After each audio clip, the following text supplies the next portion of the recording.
So it seems in life, it's pretty hard to escape our old friend Murphy. And no, his bird brain he's not Murphy. But Murphy has a law. About 2 weeks ago, I said this: he won't eat fish.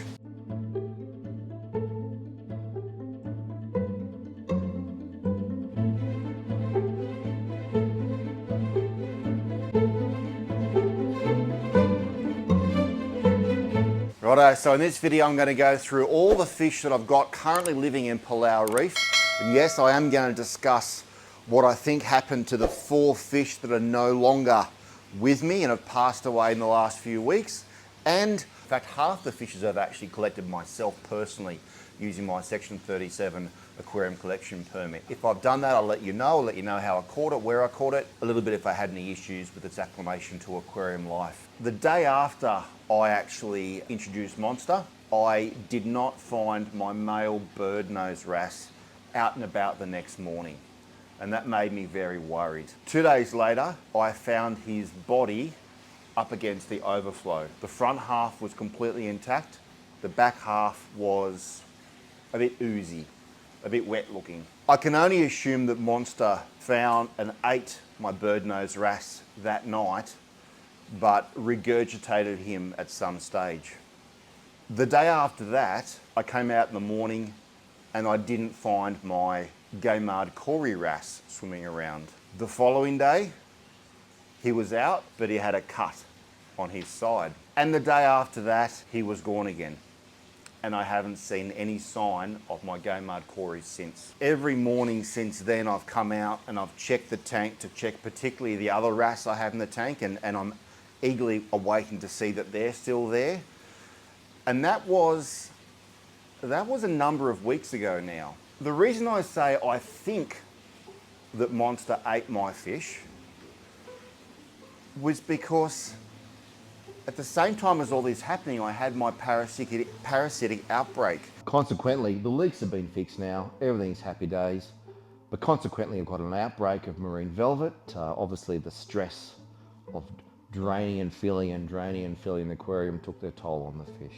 And of all the fish that are in the tank now, the ones that are actually still flashing a little bit and still scratching a little bit are the remaining wrasse. There's still that question mark in the back of my mind: did Monster eat those wrasse, or did they succumb to the infection? And I guess that question I'll never really know. 2 species. There are smaller schoolings type of thalassoma wrasse, and I collected these guys as tiny juveniles in a local reef. And because I collected them as juveniles, they've actually grown up together, and the larger one of which is going through a transition phase. The back half of it will turn a more sort of I guess a deep pink kind of a coloration with vertical grey dashes, and the front half you might be able to see is turning more of a blue coloration. But the female will actually develop more of a top and bottom linear delineation with a black stripe going through the middle. Here she comes here. She has a little bit of orange on the tail. These guys are fantastic. They're very, very peaceful. The male's starting to get some nice streamers on his tail. They eat anything, and you can actually get a bit of a group of them going, much like you would other planktivorous fishes such as Anthias. My black bar wrasse, it's another thalassoma, and I collected that fish as a much smaller wrasse in a sort of a rocky intertidal area down at my local estuary down the Nambucca V wall. As adults, they are way too fast to collect, and so if I'm going to collect some adult wrasse, I tend to actually use very small fly fishing hooks. Righto, time for a bit of a shameless sponsor plug. Frenzy Fish Feeds is the only pellet food that I'm feeding my whole range of fish and my turtles outside.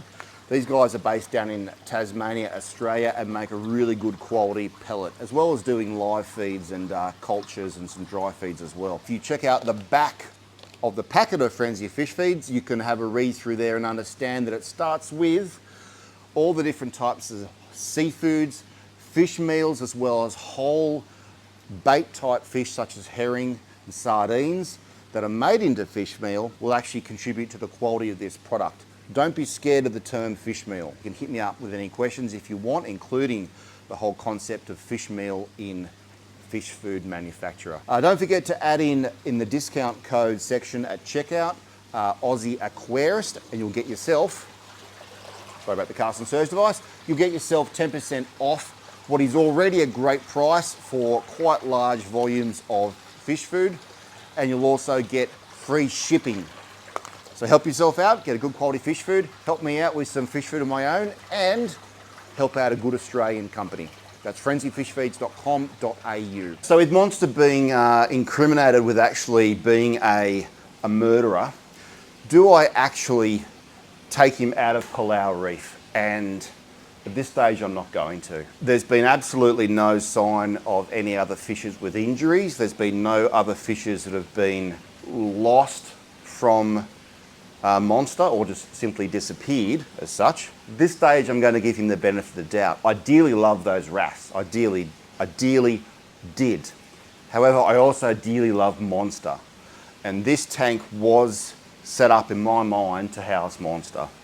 So since then, he's been coming out ever so often to actually feed on his squid and has been comfortably living life back down in his den. I do leave a night light on so that the fish can actually see if there's any activity going on, if Monster's out and about, just to try and help. But at this stage, all is peaceful in Palau Reef. So Monster, my spotted moray, will continue to live his life happily in this tank. Surgeon fishes, or the tangs. The most obvious surgeon fish I guess I'd have would be my blue tang down here. And I've got to say, I've got to ask viewers, do you find blue tangs to be neurotic also? Because this blue tang, I've had him for quite a few years. He's a nice fat specimen, but he spends his days in this 3,500 litre tank. He spends his days going up and down the glasswork here. I'm not actually sure if he thinks that maybe there's another blue tang there in his reflection. I'm not sure if I should actually get another blue tang potentially to sort of divert his attention and give him something to do. My bully of the tank. And I say bully, but he or she's actually been a fairly model citizen. Unlike the blue tang, which I actually purchased from a fellow hobbyist and was the actual original source of my parasite infection, the clown tang I actually collected as a tiny, tiny juvenile in a well and truly high and dry rock pool in Mini Water up on the north coast of New South Wales. He tends to be fairly well behaved. At the moment, my clown tang would be about 5 inches long. Does tend to actually harass my two rabbit fish just a little bit. They can grow quite large, and so whether or not the aggression levels will heighten as he grows larger, I guess we'll wait and see. Algae eating, useless. Do not buy a clown tang if you feel like you want some algae control. Absolutely useless. Really, the reason why my clown tang is in this tank is simply because he's a stunner. Only going to get better with age. I collected these 3 convict tangs as tiny juveniles, also in a rock pool at night time with a head torch. I did find that's the easiest way to collect convict tangs. Convict tangs can be a little bit delicate when they're juvenile, and have had some troubles getting the small juveniles to actually maintain body weight, and I have lost some. But these 3 have actually been doing really well for quite a number of years. And I think I'm just going to leave the population of convict tangs as 3, just so I don't upset things. They don't school. This one hangs out this end, this one hangs out in the middle, and that one always hangs out down that end of the tank. They're algae eating machines. They're always picking away at the substrate and the rock. And as you can see in this tank, I don't really have any nuisance algae other than the diatoms that you'd expect in a new aquarium. They develop these small line of dots at various parts of their body which they can flash on and off when they're actually communicating with each other or they're defending their territories. And it's something which I've noticed for about the last year. I really, really like my convict tanks. I do recommend them for reef tanks. If you can get them a bit larger and certainly nice and chunky, then I feel like you're going to have good success. Scopaz tang. And a lot of times people ignore Scopaz tangs as a poor man's yellow or a poor man's gem tang, but I actually really, really like him. He's developing as he's getting bigger, and again he's around about that sort of palm size or 4 to 5 inches. He's He's developing a real nice pastel kind of grey to the front half, that really nice sort of reddish kind of eye, and a bit more of an orange in the pectoral fins. And you don't very often see large Scopaz tangs in aquariums, so I'm really interested to see how my Scopaz tang matures and how the coloration changes. Get down! God, he's a prick. Reg, get down! I love damselfishes. I feel like they are a much underrated fish in our hobby. And I've got some damsels here which a lot of people do not like to keep in their aquarium. But I feel like their reputation of aggression is simply due to people incorporating them into aquariums where they're not suited. So the classic example swimming by right now, I have a pair just over the back there, a spawning pair. The male is slightly bigger than the female. The male's always showing off and doing this loop-de-loop behaviour, which is fascinating to actually watch. And they spawn and lay eggs, usually in the corner of the tank just over here. I don't find any aggression issues with them whatsoever in this aquarium or in the previous reef tank that they lived in. However, I would not stock them in a small aquarium. I think 6 foot and over, you're probably okay with. And I think ideally, if you've got a small aquarium, a pair as the only fish in, let's say, a dedicated SBS, maybe a 2 foot cube or something, would be a fascinating display. In this large community tank, they stick to themselves, they do their spawning behaviour, and it's fascinating to watch, and I love it. And I love having that sort of spawning and that egg laying activity in the tank. It just provides another sort of a aesthetic dimension to the display. Started as 10, but I've had this group of 8 living with me for 3 years now. They haven't started spawning in this aquarium yet, but they spawn in previous aquariums. I found, despite their reputation as being problematic and certainly murderous in aquariums, I've found my group of 8 to be very, very stable. I think the trick with the blue-green chromis is to maintain a good amount of water flow in the aquarium, very frequent feedings, so I'm talking up to 8 times a day. Sometimes you might need to have either 1 or 2 auto feeders, and to introduce a large group at the same time. I do believe you have to keep them busy. And by busy, I mean moving and eating. So if that doesn't work in with your stocking plans or the kind of corals you wish to keep, or potentially the kind of nutrients that you wish to maintain because of all the amount of feeding, then maybe the blue-green chromis aren't right for you. The Sergeant Major damselfishes have got a really bad rap in reef tanks. And I believe it's because of people's experiences with one species, and that is the original Sergeant Major. I've got about 6 scissor-tail sergeants in this aquarium, and I've got the Whitley's Sergeant, which is a species which is endemic to Australia. Now, if you think about an iconic reef scene, and you think about those clouds of orange anthias, very commonly you're going to see a bold navy striped fish schooling with them, and that's the scissor-tail sergeant. And that's the reason why I've actually incorporated them into this aquarium, because I'm going to replicate, or hope to replicate, a bit of that scene. Quite a peaceful sergeant. They, again, stick to themselves. I've got 6 in this aquarium. They're all about 4 inches in length, and they are starting to spawn. When they start to spawn, the male gets a much different sort of a coloration to him. His body colours fade out, he gets a real smoky, dark kind of a coloration on his face. And then, just like the humbug, does this kind of vertical swooping kind of movement to try and attract the female into spawn. The Whitley's Sergeant has got to be one of my most favourite reef aquarium fishes. They have a metallic, subtle beauty about them. These guys I collected myself in some local reefs. I've got a pair in here. They haven't started spawning yet, and I find them to be some of the most peaceful of all the sergeants. I love blue devils. So the blue devils is a Chrysiptera cyanea, which is the tiny, I shouldn't say tiny, they're about a 1 to 2 inch damsel, one over on that side there, and another female down there, and I have a male living down underneath the rock just down here. Contrary to what, again, Most reef literature will tell you, I don't find them aggressive at all. You can keep them in groups. I've kept them in groups of up to 9 previously in a 6-foot mixed reef aquarium. As long as you've only got one male, you can very easily distinguish the male blue devils from the female by having a bright orange tail, whereas the females have more of a clear coloration to their tail. Funnily enough, a lot of people think that the orange tail blue damselfish is a different species, but it's not. The orange tail blue is the blue devil. It's just the male. I don't think you can get a more stunning fish than the bright coloration of that blue and that bright orange of a male blue devil.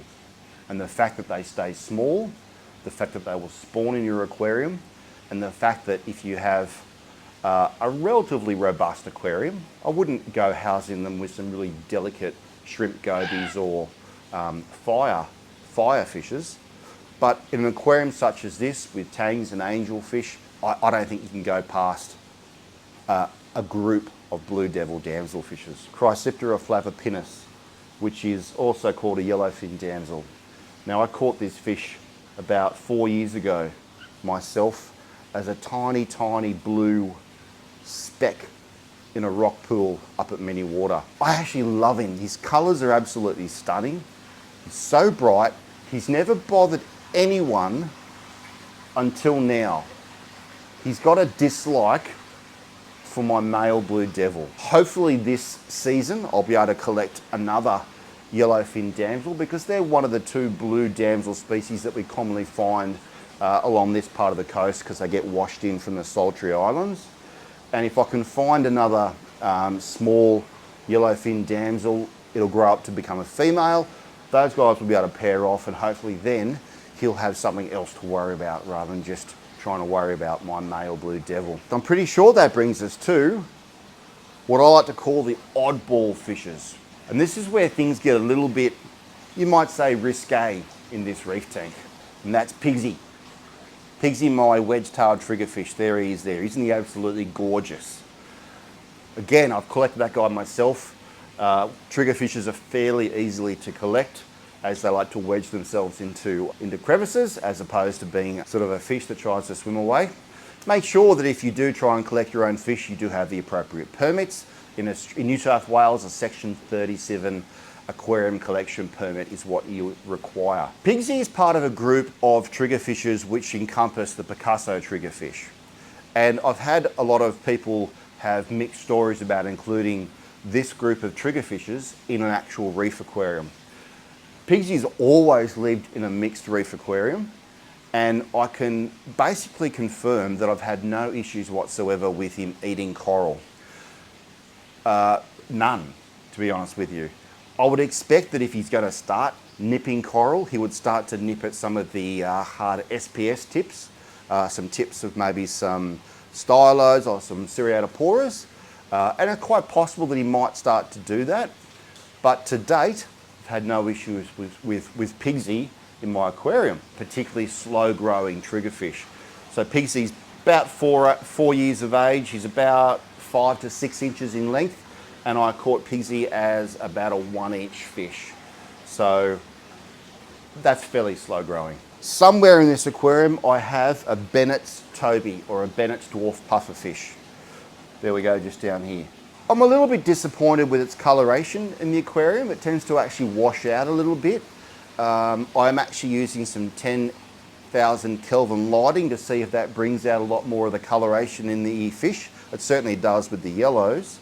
So we'll see if that improves the coloration of the little Bennett's Toby. I haven't had any issues with the pufferfish eating coral again.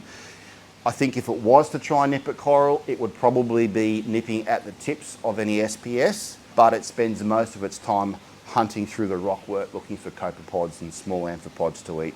Now, I didn't collect these guys. These guys I purchased from an aquarium store. I love the bright yellow coloration of them. I have a common foxface and a coral rabbitfish. The coral rabbitfish I particularly love. It goes from being a bright yellow with a real bright blue spots down to being a bit more of a pale kind of whitish coloration, and then we'll swim along and then go back to being bright yellow again. It's really quite interesting. One thing to keep in mind if you have rabbitfish in your aquariums is they change colour at night time. They go a kind of real kind of muddy, podgy kind of a browny, blotchy coloration. It's nothing to be worried about. It's a camouflage thing. They tend to sleep just wedged up against the corner of the tank or against the rockwork. And if you see them look like that, don't worry, it's completely normal. And the other thing to keep in mind with rabbitfish and foxfaces is that the spines in their dorsal fin have a venom. If you've ever been stung by a rabbitfish, which I have by my foxface and when actually fishing for spinefoot, it really hurts. It's a real hot burning feeling. It does go away if you do get stung by your rabbitfish. Then immersing your hand in hot water, as hot as you can tolerate it without burning yourself, is the way to deactivate that venom. They're not an aggressive fish though. These guys will eat from my fingers, and at no point in time should you be worried that they're going to come up and try and stab you with their spines. It's simply a defense mechanism only. On the topic of venomous spines, I love these silver scats. Unfortunately, I've only got 3, and I started with 4. It's funny when you're keeping aquariums, you've either got fish that are really delicate and difficult to feed and sometimes can actually succumb to starvation, or you've got fish that are so robust that they will greedily kill themselves. And that is unfortunately what happened to one of my silver scats only last week. I actually found it choked itself on a piece of squid that was wedged inside its pharynx. Silver scats, as well as archerfish, which are also in this tank, are not freshwater fishes. They are euryhaline fishes. A lot of people will call them brackish fishes, but they're fish that actually, as juveniles, will and can inhabit fresh water, but that will always make their way down through the salinity swings of the mangroves and the estuaries, and then as adults inhabit the coastal pure saltwater environment. And I did some research when I was actually building Palau Reef, and I continue to do research, and I have found that silver scats and the banded archerfish are both found in Palau coastal reef waters. Yes, they're silver, but I love the shape, that kind of a discus shape. They're personable, they eat from your hands, they school.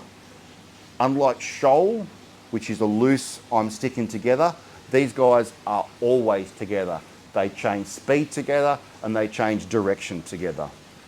I don't think I'll get any more striped scats because they do grow quite large. They can get to be about 30 centimetres, and that would put a fair strain on the actual, both the aesthetic and the actual stocking and the filtration of the aquarium. If you're interested in an aquarium with a little bit of a difference, a saltwater aquarium, have a think about silver scats. Butterfly fish, which is a personal favourite of mine.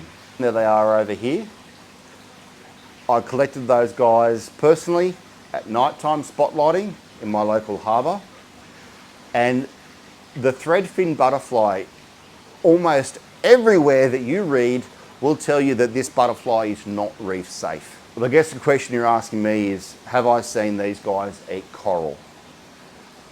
Yes, I have.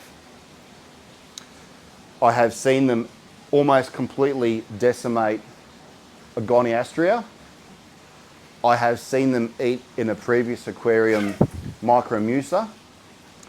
And initially, when I introduced or started to introduce some test corals into this aquarium, I saw them go straight to some Pocillopora and some stylos in the tank. Since then, they haven't touched the stylos or Pocillopora. Every now and then they'll have a nip at some of the starter acroporas I have in the tank. They never touch any of the leather corals in the tank, with the exception of when the leathers are sloughing off some of that skin. They'll eat that. But what I actually suspect most of the time is that they're hunting around for damaged tissue.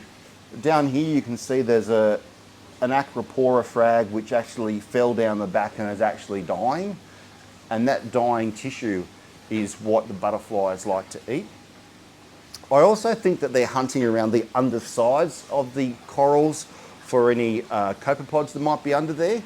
And also when the surge devices discharge, it actually dislodges a fair bit of slime from the aquapora, and that actually is seemingly quite attractive to the butterfly fishes as well. So far, I actually am pretty impressed with these guys in the aquarium, and they're certainly going to stay. I have a theory. I have a personal way of reefing. Fish come first, and the coral is there to set the fishes off, to provide a habitat, and to actually provide a true aesthetic and a true display as to what I'm trying to create with the overall effect of the aquarium. If a coral cannot handle living with a certain group of fish, such as the butterfly fish, I just won't keep that coral. So I have no intentions whatsoever of keeping any of those encrusting LPS corals, such as the Goniostrea, the Platygyros, the Micromuses, the Gonioporas. I have no interest whatsoever in keeping them, and therefore I'm not going to tempt the interest of my threadfin butterfly fishes. There is actually one large pulp stony coral down this end of the tank, which I'm actually really surprised is not being nipped at by the butterflies, and that is these Duncans. Not once have I seen the butterflies nip the Duncans, and that's really interesting because that's actually probably my favourite LPS of all. So that makes me very pleased. I did have one other species of butterfly fish in this aquarium, and that makes the fourth of the fish that have passed away since I have started Palau Reef. So you may have noticed for some old footage, particularly when I introduced Monster to the reef aquarium, that I had a saddleback butterfly. And I'm upset to say that that saddleback butterfly did succumb to the parasitic infection that flared up from the stress with all that draining and filling and draining and filling of the aquarium. In this footage of Monster, when I introduced him, you'll see the saddleback in the front, and you can see him twitching a little bit. So I'm really disappointed to have lost him. My whole concept with keeping fish in glass boxes, be it reef fish or freshwater fish, is just to try new ideas, new concepts, and new designs, I guess. New ideas in the aesthetic, and just try and push the boundaries a little bit. You might have noticed that with Palau Reef, you might have noticed that with my turtle tank outside, you may have noticed it with my estuary tank. I've got some big plans coming with the actual shed here. I've got some insulation going on. I've got some lining going on. You can see an air conditioning unit up here. I've got some racks going on down in the shed. I've got an empty Peninsula tank. I've got a Gold Coast Seaway aquarium to build, and I've got an Australian Arowana or Saratoga to bring into what will be a renovated estuary aquarium to become a freshwater billabong. So there's a lot going on here, but if you can help me out, just help me out. If you can share this video with just one other aquarist that you know of, just one, that'll help me double the views, help me get the exposure, and help me out to actually grow the channel and to inspire further fish keepers with some of these new exciting concepts. Something a little bit different. Thanks very much, guys. I appreciate your time. I'll see you next time on the Australian Aquarist. Over and out.